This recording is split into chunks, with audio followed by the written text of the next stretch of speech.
What if you've been trying to read the map upside down this whole time? Well, let's be honest. You've devoured the articles. You know the script by heart. Radiate self-love, surrender the outcome, focus on you. And you've tried, oh, how you've tried. But sometimes, in the quietest hour of the night, when the glow of your phone screen is the only light, a frustrating question whispers back at you from the silence. If I'm doing all the right things, why does it still feel like I'm sending out a signal that no one is receiving? It's a peculiar kind of ache, isn't it? To feel so spiritually sophisticated and yet so mystified by the most primal longing of your heart.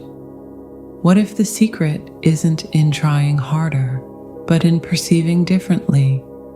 What if the magnetic force you seek to generate isn't about adding another technique to your repertoire, but about uncovering a fundamental law of attraction that operates on a frequency most of us are never taught to dial into?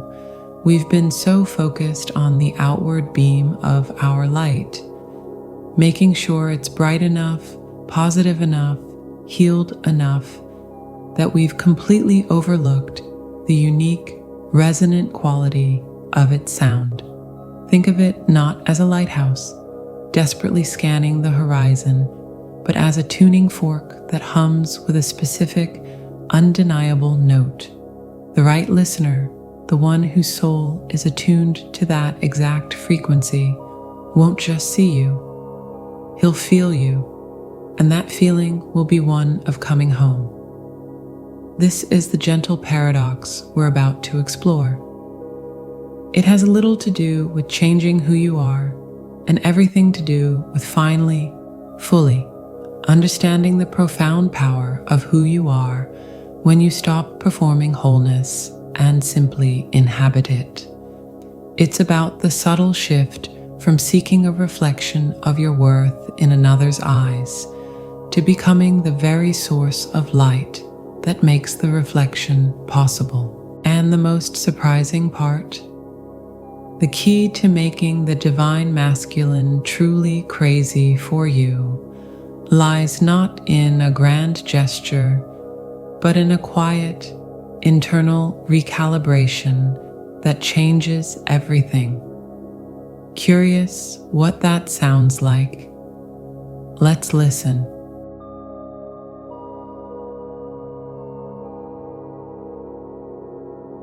You know, we talk so much about being strong. We're told to build walls, to become fortresses, to be so independent that we need nothing and no one. And on one level, that's true. You must be the unwavering source of your own validation. But have we taken that too literally? Have we, in our fierce and admirable quest for self-sufficiency, accidentally built a fortress so impenetrable that even the love we pray for cannot find a gate? Let's talk about a different kind of strength. Not the strength of the brick and mortar, but the resilient, flexible strength of the sacred vessel. Think of a masterfully crafted chalice. It doesn't shout about its purpose. It doesn't run around trying to be the wine. Its power lies in its open, receptive space. It is defined not by what it does, but by what it allows to be poured into it. It is strong enough to hold the most precious of liquids, yet designed specifically to receive. This is the profound paradox you're being invited to embody. Your divine masculine, his soul is wired for a specific kind of magic. It's the magic of provision, of building, of solving the puzzle. It's the architect in him. And what does an architect need more than anything? A sacred, open space upon which to build his masterpiece. If you've already poured the concrete, erected the steel beams, and landscaped the garden all by yourself, what is left for him to do? He'll admire your work, sure, He might even be intimidated by it, but he won't feel that primal, soul-deep, crazy pull to be there, because you've shown him, in no uncertain terms, that his unique genius is not required. Now let's be clear, this isn't about pretending to be helpless. Goodness, no. That's an old tired game that has nothing to do with the divine feminine. The chalice isn't broken, it's whole, complete, and polished to a high shine. It's because it is so whole that it is ready to receive the wine. Your wholeness is the prerequisite. It's what makes receiving a sacred act instead of a desperate one. So how does this look in the messy reality of life, away from the poetry? Let's say you're facing a challenge, a financial hiccup, a problem with your car, a logistical puzzle. The old fortified you, the one we're all so proud of, immediately goes into battle mode. I'll research it, I'll fix it, I'll handle it. And you can. You absolutely can. But what if, just once, you paused? What if, from that place of knowing you could handle it, you instead opened a tiny window? You might simply muse aloud, this is a tricky one. I'm not quite sure the best path forward. That's it. That's the invitation. You haven't collapsed into a damsel in distress. You've simply acknowledged that a puzzle exists, and you've left space. In that space, his architect, his provider, awakens. He might offer a suggestion, a resource, a different perspective. And here is the most crucial part. You receive it. You don't critique it or explain why you'd already thought of that. You receive it with the grace of the chalice, receiving the wine. You say, that's a really interesting idea.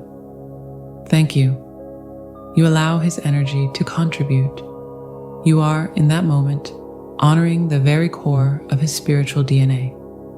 You see, he doesn't go crazy for the woman who has all the answers. He goes crazy for the woman for whom his answers matter. He is drawn to the sanctuary you create, a space where his innate drive to protect, provide, and build is not just welcomed but celebrated. It makes him feel essential, not needed out of your lack, but essential to the shared dream. There's a world of difference. One is a burden, the other is a sacred partnership. It's the deepest form of flattery, really. You are saying with your energy, I value what you bring to this world so much that I have created a space for it right here next to me. And that, my dear, is an irresistible homecoming for a soul that has been wandering the earth, often unaware of what it was even looking for.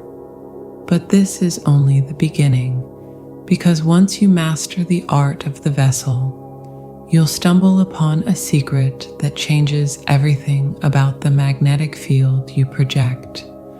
A secret that has less to do with what you allow in, and everything to do with the inexplicable light you generate from within, all on your own.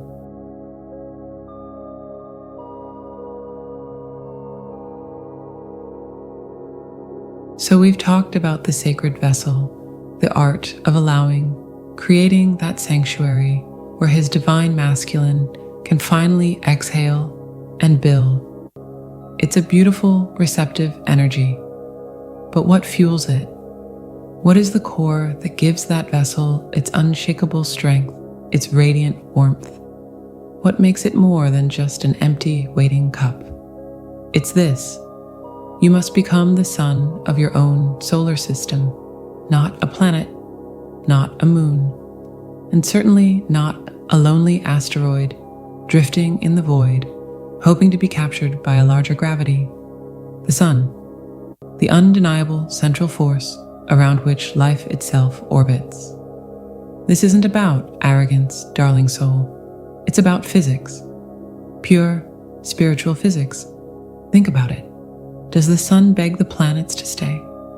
Does it worry that Earth might find a more interesting star to circle? Of course not. It simply is.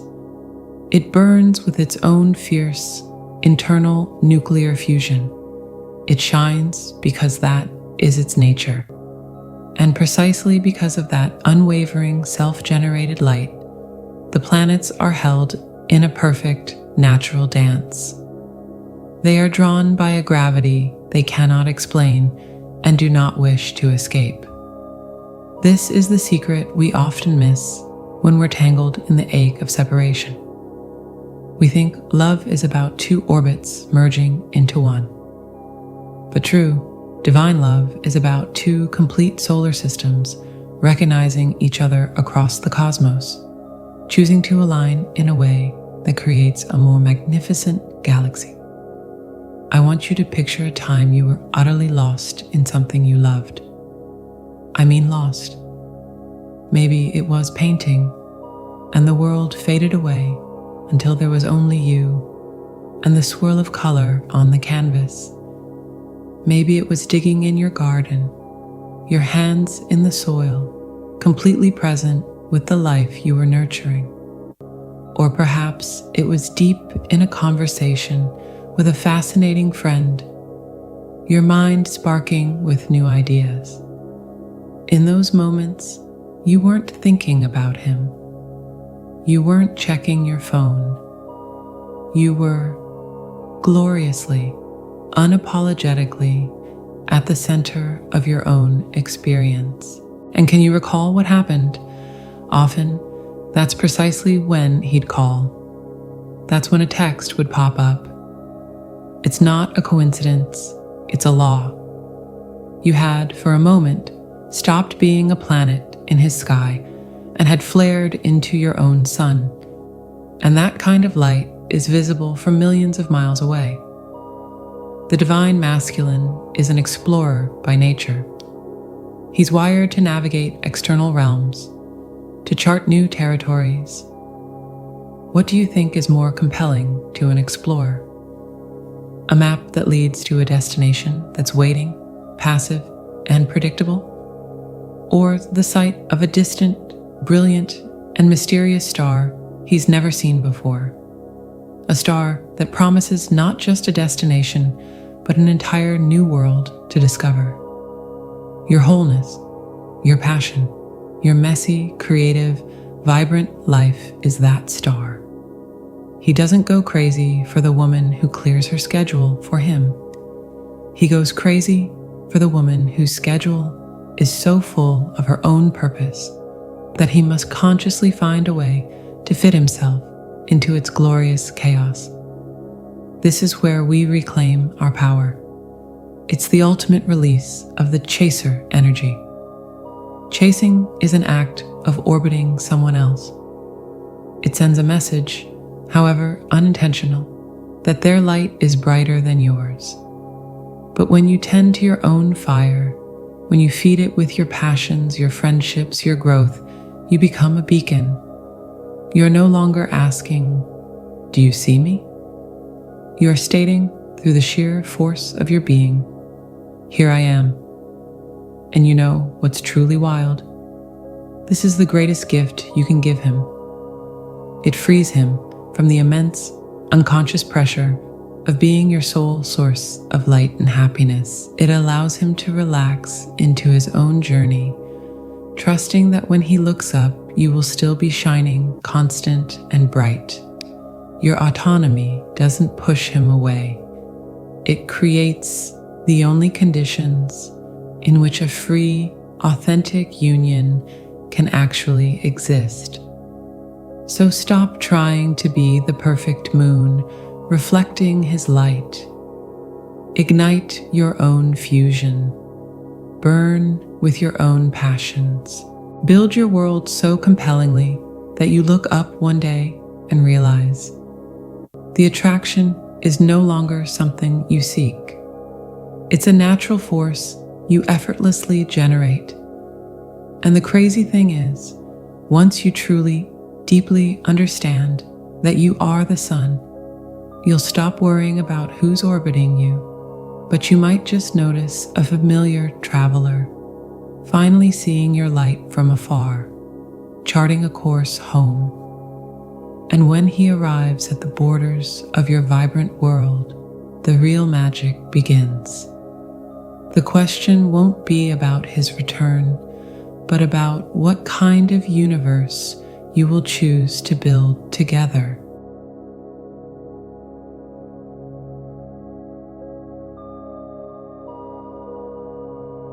And so, here we are, not at an ending, but at a quiet, profound beginning you carry in your own chest. We've wandered through the gardens of two seemingly separate ideas, the graceful art of the vessel and the fierce sovereignty of the sun. But can you feel it now? The truth is that they were never separate at all. They are the inhalation and the exhalation of the very same breath. Your breath, Haki, think of it not as a strategy, but as a symphony you are learning to conduct from within. The allowing the sacred space you hold, that is the resonant, open silence between the notes, the pause that gives the music its depth and meaning. It's the willingness to listen, to receive the unique melody another soul is playing, and your brilliant, autonomous light, that is the powerful, unwavering rhythm section, the drum of your own heart, the bass line of your purpose that provides the structure, the momentum, the very reason for the song to exist. One is meaningless without the other. Silence without rhythm is emptiness. Rhythm without silence is just noise. But together they create a harmony that can make the universe itself lean in to listen. This is the ultimate secret they don't tell you in the storybooks. The journey was never about finding a missing piece to complete your puzzle. It was about you becoming such a vibrant, whole, and intricate picture on your own that when your eyes finally meet his, it's not a recognition of lack, but a breathtaking discovery of reflection. You see your own completeness mirrored back at you in a different hue, a different texture. It's the shock of realizing the masterpiece you've been painstakingly creating is part of a grander, even more beautiful gallery you're now invited to co-create within. The craziness you've been wondering about, it's not a spell you cast. It's the natural, inevitable reaction of a soul who has been wandering the earth with a forgotten map, suddenly stumbling upon the living, breathing territory of home. And you, by daring to build that home within yourself first, with all its messy, glorious, authentic rooms, have become that territory. You are no longer a seeker on the path. You have become the destination. And love, real, divine love, is not about arrival. It's about the profound peace of two travelers, each with their own map, choosing to walk forward side by side. Because the view is simply better together, the work then is not about him, it never was. It is about the exquisite, sometimes painful, always rewarding sculpture of your own spirit. How it is the daily choice to polish your own light, to tune the strings of your own being, to trust the silent, spacious wisdom within you, as much as you trust the vibrant song you offer the world. You're not waiting for a key to unlock a door. You are learning to be the garden that grows on both sides of it. And from here, the view is limitless. And the most fascinating part? This is just the prelude. Because once you fully inhabit this state of being, you'll start to notice the subtle, almost imperceptible language of the universe. The synchronicities, the whispers, the gentle nudges, that have been guiding you all along. But that is a conversation for another day.